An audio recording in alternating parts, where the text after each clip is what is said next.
नमस्कार, अपना बिहार के इस बुलेटिन में आपका बहुत स्वागत है। मैं हूं आपके साथ विभा उपाध्याय और बड़ी खबर के लिए सीधे रुख कर लेते हैं न्यूज रूम का, जहां से सहयोगी शिप्रा हमारे साथ जुड़ रही हैं। शिप्रा, क्या बड़ी खबर आ रही है इस वक्त? विभा, इस वक्त की बड़ी खबर अगुवानी घाट पुल हादसे से जुड़ी भी सामने आ रही है, जिसमें जेडीयू विधायक डॉक्टर संजीव ने गंभीर आरोप लगाए हैं और ये आरोप प्रत्यय अमृत पर लगाए गए हैं। जेडीयू विधायक डॉक्टर संजीव का एक बड़ा बयान सामने आया है और हादसे के लिए उन्होंने अपर मुख्य सचिव को जिम्मेदार ठहराया है।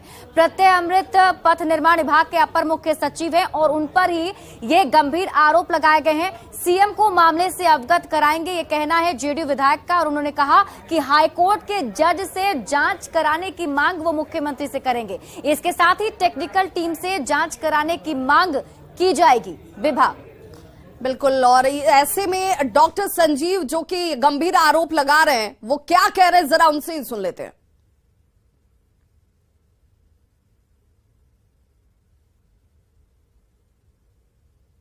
कि जिस तरह से ये पुल गिरा है वैसा पुल जनरली गिरता नहीं है, तो कुछ डेफिनेटली ये इसमें स्ट्रक्चरल फॉल्ट होगा, प्लस पदाधिकारियों की मिलीभगत होगी, तभी ये दुर्घटना हुई है। क्योंकि मैं इसको पहले ही सदन के माध्यम से पर्सनली मिल के पदाधिकारियों को मैं इसके अवगत कराया था कि ऐसा संभावना है कि दुर्घटना घटेगा, वो घट गया। तो मुख्यमंत्री ने तुरंत क्विक एक्शन लिया, जांच का आदेश दिया है। मुझे विश्वास है कि भाई अच्छे से जांच होगा। तो कल इसका आदेश दिया गया है अपर मुख्य सचिव प्रत्यय अमृत को इस पूरे मामले की जांच जो इस पूरी घटना को देख रहे हैं। अब जिनके मार्गदर्शन में घटना घटी है उनको इस जांच से अलग रखना चाहिए मेरे हिसाब से। किन है? प्रत्यय अमृत जी को, क्योंकि इनको तो मैं पहले इनके संज्ञान में लाया था मामला को। इनका अगर देखा जाए, मिस्टेक देखा जाए, तो मैं इनको खुल के एक ही चीज बताया, तो ओवर कॉन्फिडेंस में रहते हैं ये आदमी, तो उसी के कारण ये गलती हुआ है। और बाकी हर तरह से जांच होनी चाहिए इस पे, बाकी भी। यानी कि जो ब्रिज गिरा उसके लिए प्रत्यय अमृत को जिम्मेदार आप ठहराते हैं? उसके लिए यही नहीं, जो कि ये डिपार्टमेंट के हेड हैं, तो जिम्मेदारी तो इनकी बनती ही है।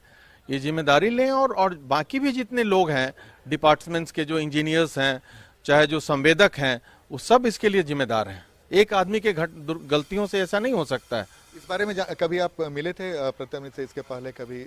मिले थे। मैं उनको फोटो दिखाया कि जो पिलर अभी ध्वस्त हुआ है उनका मैं फोटो दिखाया। 10 और 11 नंबर पिलर पे देखिए क्रैक्स आ रहा है, तो मैं उनको दिखाया था अच्छे से ये सब चीज। तब उन्होंने क्या कहा था? वो बोले कि हम लोग डिसमेंटल कराएंगे, लेकिन डिसमेंटल हुआ नहीं वो पिलर, और उसी पे फिर से आगे कंस्ट्रक्शन होता चला गया।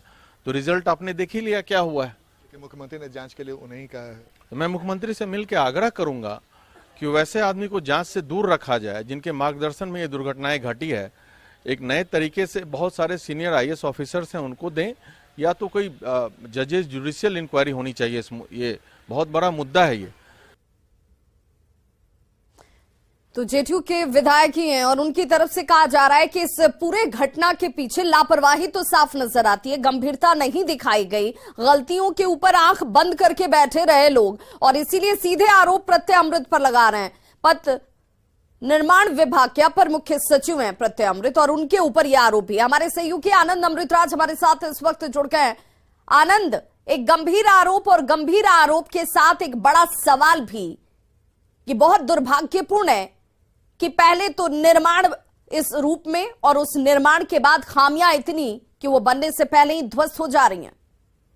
देखिए विवाह, निश्चित तौर पे, और बिहार में जो लोग भी जानते हैं प्रत्यय अमृत को, वो एक तेज तर्रार अधिकारी के रूप में उनकी पहचान है। और इसके पहले जब भी सरकार पे अगर कोई बड़ा संकट आता है अधिकारी लेवल पर, तो प्रत्यय अमृत को उसकी जिम्मेदारी दी जाती है। आपको याद होगा कोरोना के समय में भी प्रत्यय अमृत को प्रभार दिया गया था और कोरोना में कमी आई थी। और जब भी कोई बड़ा निर्माण, खासकर जब पथ निर्माण हो या फिर ब्रिज हो, सड़क हो, इसके लिए उन्हें बड़ी जिम्मेदारी दी गई और उन्हें एक तेज तर्रार अधिकारी माना जाता है। लेकिन जब पुल गिरा है, अगवानी घाट के पास पुल गिरा, और परबत्ता के विधायक, स्थानीय विधायक है, वो भी जेडीयू से आते हैं, और उन्होंने सीधा सीधा आरोप लगा दिया कि उन्हीं के अगुवाई में ये घटना घटी है। चूंकि जिम्मेदारी उनकी थी, उनकी अगुवाई में ये ब्रिज का निर्माण हो रहा था, तो फिर अगर ब्रिज टूटा, और सबसे महत्वपूर्ण आरोप उन्होंने ये लगाया कि इस बारे में उनसे मार्च या अप्रैल के महीने में मिलकर पूरी जानकारी दी थी कि ये कमियां हैं, आप इस पर ध्यान दीजिए। और तब अगर विधायक का दावा है कि तब उनसे बोला गया था प्रत्यय अमृत की तरफ से कि नहीं, इसमें कोई दिक्कत नहीं है, सब कुछ ठीक से हो रहा है। उसके बाद ये घटना घटी, तो अब इस पूरे मामले की सिर्फ जांच ही की बात नहीं कर रहे हैं, बल्कि मुख्यमंत्री से मिलने का समय भी मांगा उन्होंने। और उन्होंने कहा है कि मुख्यमंत्री से मिलकर इस अधिकारी को उस जांच प्रक्रिया से अलग करने की बात वो मांग करेंगे, क्योंकि जिनके ऊपर वो आरोप लगा रहे हैं वही जांच कैसे कर सकते हैं। आपको याद होगा विभा के कल ही मुख्यमंत्री ने प्रत्याशी से पूरी जानकारी ली थी और उसके बाद उन्हें निर्देश दिया था कि जल्द से जल्द इस पूरे मामले की जांच कराई जाए और जो दोषी है उन पर कार्रवाई की जाए। लेकिन ठीक 24 घंटे भी नहीं गुजरे हैं, जेडीयू के विधायक ने ही प्रत्याशी पर ही सवाल खड़े कर दिए कि उन्हीं की अगुवाई में इस पूरी जिम्मेदारी अगर उन्होंने एक तरीके से बिल्कुल, और लापरवाही तो साफ नजर आती है आनंद, क्योंकि जब खामियां दिखाई गई थी तो उन खामियों को वक्त रहते दुरुस्त नहीं किया गया, यानी कि हादसे के लिए या पुल निर्माण इस तरीके का हो उसके लिए तो गुंजाइश छोड़ दी गई थी। बहुत बहुत शुक्रिया सभी जानकारी के लिए।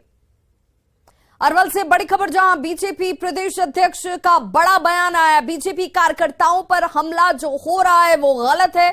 अरवल बीजेपी जिला अध्यक्ष पर हमला हुआ था, जिससे उन्होंने सीधे तौर पर कहा कि बीजेपी कार्यकर्ताओं को टारगेट किया जा रहा है। सम्राट चौधरी ने लॉ एंड ऑर्डर पर सवाल खड़े किए। सीएम नीतीश पर भी हमला हो सकता है और ऐसे में सीएम नीतीश कुमार भी सचेत रहें, यह भी कहा गया है सम्राट चौधरी की तरफ से।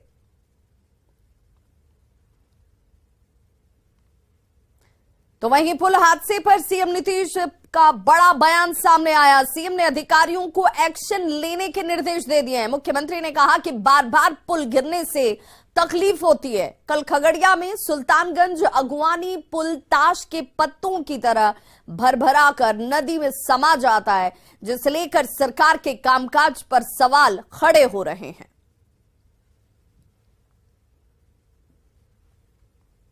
भागलपुर जो हुआ है अभी कुछ समय पहले एक बार और हुआ था, तो उसी समय हमने कहा ऐसा क्यों हुआ है, और जबकि हम इसको बनाने के लिए हमने बहुत पहले तय किया था। हमने 12 में ही देखा, अब 14 से काम शुरू हुआ।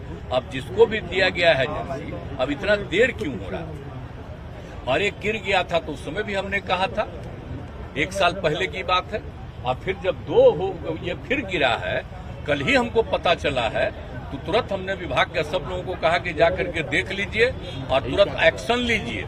ये कोई तरीका नहीं, अब तक तो हो जाना चाहिए था जी। बहुत हो गया है, देर हुआ है, तो काहे के लिए ऐसा कोई होता है, एजेंट कोई बना रहा है, इतना देर क्यों कर रहा है, उसको बड़ा तकलीफ हुआ। इसलिए हमने कह दिया कि उसको तत्काल देखिए, और ठीक नहीं बना रहा है तभी गिर जा रहा है भाई। इसका मतलब उसको तो और मजबूती से बनना चाहिए था, बन करके और तैयार हो जाता। लोगों को कितनी खुशी थी, हम कितना पहले जा करके एक एक चीज को देख करके कराए होकर, लेकिन जो नहीं हुआ हमको बड़ी तकलीफ है। और अब डिपार्टमेंट अब इस बात को देख लेगा।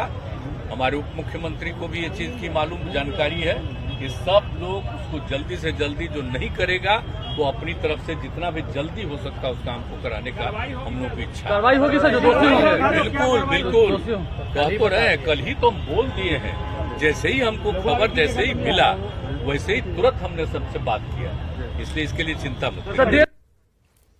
तो मुख्यमंत्री ये कह रहे हैं कि खामियां तो हुई होंगी और तभी ये पुल गिर गया, लेकिन इन खामियों के लिए जिम्मेदार लोग कब तक उनके ऊपर एक्शन होता है ये देखना बड़ी बात है। अगवानी सुल्तानगंज पुल के धराशायी होने के मामले में एक सिक्योरिटी गार्ड विभास कुमार के लापता होने की आशंका जाहिर की जा रही है। परिवार वालों का रो रो कर बुरा हाल है। विभास कुमार एसपी सिंगला कंपनी में गार्ड का काम करता था और पिलर नंबर 10 पर काम करने के लिए वो चढ़ा हुआ था। उसकी गाड़ी भी साइट में लगी मिली है और मोबाइल बंद आ रहा है। एसडीआरएफ की टीम सुबह से ही गंगा नदी में उसकी तलाश में जुटी है। अभी एसडीआरएफ की 2 टीम आई है, रात से ही बुलाए हैं, वो अभी सर्च ऑपरेशन चल रहा है उसका, अभी सर्च हो रहा है, देख रहे हैं आप, वहाँ टीम लगी हुई है। विभास कुमार नाम था, गार्ड में रात में ड्यूटी करता था 6 बजे शाम से लेकर 6 बजे सुबह तक। हम जब फोन लगाए 5 बजे शाम में तो बोले कि भाभी से बात करा दो, तो बोला कि हम पुल पे आ गए हैं ड्यूटी करने, तुम दूसरा नंबर पे कॉल करो बात हो जाएगा। तो हम दूसरा नंबर पे कॉल करके बात कर लिए। और फिर 6:12 में धमाका हुआ, बोला सब आदमी की पुल गिर गया सुल्तानगंज अगवानी घाट वाला।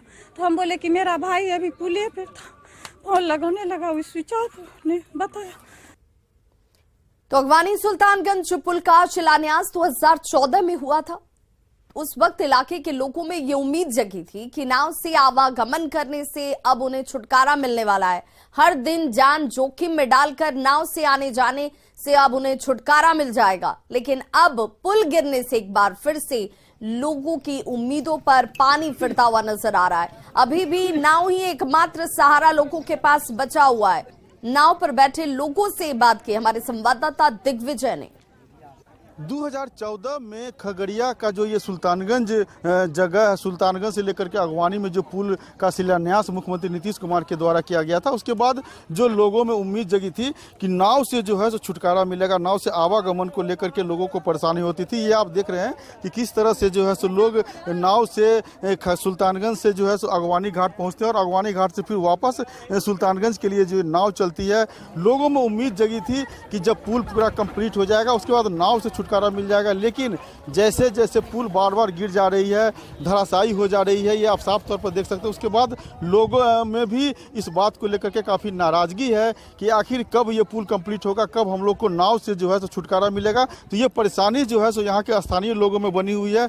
कुछ जो लोग हैं यहाँ पे जो नाव से आवागमन कर रहे हैं उनसे हम ये बात करते हैं। कहाँ जा रहे हैं अभी आप? वही पार जा रहा छिए। भागलपुर। क्या चीज से जा रहे हैं? जा रहे हैं लाव से। परेशानी तो है? परेशानी तो पूरा। पुल जब बना था तो क्या उम्मीद लग रहा था कि शुरू हुआ था, क्या उम्मीद लगा था? अब जब जाएंगे साल 2 साल में नाव से छुटकारा मिलेगा। लाव से छुटकारा फिर लगे रह गया। पुल हाँ। तो फिर टूट गया चीज। हाँ। परेशानी तो फिर वैसे हाँ एकदम क्या परेशानी रही गया। तो हम भागलपुर जा रहे हैं। क्या चीज से जा रहे हैं? नाव से। परेशानी तो होती है ना? जी हाँ, परेशानी तो होती क्या है। परेशानी? टाइम टेबल के अनुसार से पहुंच नहीं पाते हैं। जो स्थिति बनी हुई है कि पुल बार बार टूट जा रहा है और नाव का परिचालन अभी भी हो रहा है, तो ऐसे में लोगों में एक इस बात को लेकर के नाराजगी है कि जिस समय में हमको नाव से आवागमन से छुटकारा मिलना चाहिए था, वह नाव से परिचालन अभी भी जारी है। दिग्विजय कुमार, न्यूज़ 18 खगड़िया। तो सुल्तानगंज अगवानी पुल के ध्वस्त होने के बाद निर्माणाधीन मोकामा गंगा नदी पुल के अस्तित्व पर अब सवाल उठने लगे हैं। इस हादसे के बाद निर्माण कंपनी एसपी सिंगला पर उंगलियां उठनी शुरू हो चुकी है। मोकामा और सुल्तानगंज में एसपी सिंगला कंपनी पुल का निर्माण कर रही है। गिरी है, उससे हम हाथीदह में जो बन रही है पुल, उसकी गुणवत्ता पर भी प्रश्न चिन्ह लग गई है। इसका जो गुणवत्ता है हम लोग देख रहे हैं, इसमें जो बालू गिरा लग रही है या छड़ की जो कटिंग है, सब की मतलब जो है यहाँ पेटीदार के द्वारा लूट खसोट का मामला है। अब यहाँ भय व्याप्त है कि ये पुल चालू हो पाएगी या ना हो पाएगी, राम जाने की स्थिति है। अब ये तो बिहार सरकार अब इसका जांच करावे और बिहार सरकार अपने पेटीदारों को दुरुस्त करे। जो कंपनी भागलपुर में है वही कंपनी एसपी सिंगला यहाँ हदह और मोकामा में है, तो फिर आप इस पर कैसे यकीन कर रहे हैं? इसी का प्रोजेक्ट मैनेजर यहाँ भी देखभाल कर रहा है, वहाँ भी कर रहा है। जब वहाँ गिर गया तो यहाँ क्या होगा, ये तो भगवान मालिक। और बड़ी खबर इस वक्त आ रही है पटना से, जहां J2 MLC के यहां ईडी की छापेमारी हुई है। राधा चरण सेठ के ठिकानों पर छापेमारी ईडी की टीम की तरफ से 24 से अधिक ठिकाने, जहां पर ताबड़तोड़ ये एक्शन लिए जा रहे हैं। पार्टनर अशोक प्रसाद के ठिकानों पर भी छापा पड़ रहा है। बिहार और झारखंड में ईडी की तरफ से ये बड़ी कार्रवाई। पश्चिम बंगाल और ओडिशा के ठिकानों पर भी रेड डाली जा रही है। कुछ महीने पहले भी आयकर विभाग ने छापेमारी की कार्रवाई को अंजाम दिया था। 4 दिन तक छापेमारी उस दौरान चली थी। 200 करोड़ से अधिक की गड़बड़ी का आयकर विभाग ने खुलासा किया था। पटना के वीरचंद पटेल पथ स्थित J2 MLC हैं राधा चरण सेठ, जिनके आवाज से इस खबर पर पूरी जानकारी दे रहे हैं संवाददाता धर्मेंद्र कुमार। J2 MLC राधा चरण सेठ के 24 ठिकानों पर आज फिर से छापेमारी हो रही है। बिहार, झारखंड, उड़ीसा और पश्चिम बंगाल, इन 4 राज्यों के 24 जगहों पर छापेमारी चल रही है और ये उनके पटना का आवास है, बीरचंद पटेल पथ पर है। यहाँ भी ईडी की छापेमारी चल रही है। पुलिस यहाँ भी पहुँची है और पुलिस के लिस्ट में जो भी ईडी के लिस्ट में जो भी लोग हैं उन पर लगातार छापेमारी चल रही है। और आज भी सुबह से ही ईडी के द्वारा राधा चरण सेठ, जो कि जदयू के MLC है और उनके पार्टनर हैं, उन दोनों पर छापेमारी चल रही है। तो कहीं ना कहीं एक लिस्ट के अनुसार ईडी लगातार कार्रवाई कर रही है। और आज भी जो राधा चरण सेठ हैं उनके 24 ठिकानों पर बिहार, झारखंड, उड़ीसा और पश्चिम बंगाल में लगातार छापेमारी चल रही है। न्यूज़ 18 के लिए पटना से धर्मेंद्र कुमार। खबर दानापुर से, जहां लालू प्रसाद के करीबी आरजेडी नेता सुभाष यादव के यहां भी ईडी की टीम छापेमारी करती हुई। सुभाष यादव के नरियल घाट स्थित आवास पर यह टीम मौजूद है, जहां पर छापेमारी की जा रही है। सुभाष यादव के यहां दूसरी बार ईडी की टीम कार्रवाई करने के लिए पहुंची हुई है। ये कहा जा रहा है कि आय से अधिक संपत्ति के मामले में सुभाष यादव के यहां ईडी की टीम कार्रवाई को अंजाम दे रही है।